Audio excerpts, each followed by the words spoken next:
A Terrassa hi ha una plaça tendra, ximple i decadent, una plaça amb força traça per a pilotar la gent,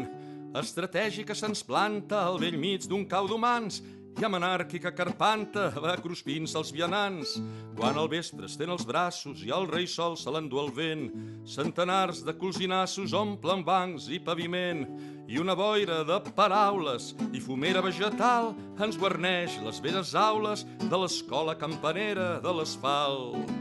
Un vell bar taquicàrdic bombeja manyac,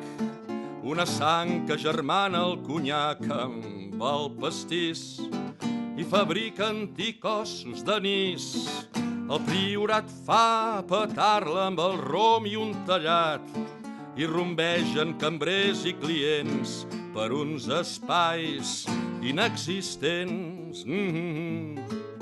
A Terrassa hi ha una plaça, ja ho he dit fa pocs moments, una plaça que traspassa la raó i els arguments, esquitxada d'ulls de noia, pel damunt i pels costats, esdevé una immensa toia de colors insospitats, caçadores endolades i barregen insolents, amb barbasses arrissades i mugrons inconsistents, mentre un eco de campana converteix de sobte nau la potent veu bertriana que ens arriba de la torre del palau. Sota el sol veureu iaios xerrant a plaret, mentre expertes en l'art del ganxet van vigilant que no es foti de nassos l'infant i quasi a frec una església perdona el renec prodigat per l'auser dels terrats d'uns pixavins enjugassats.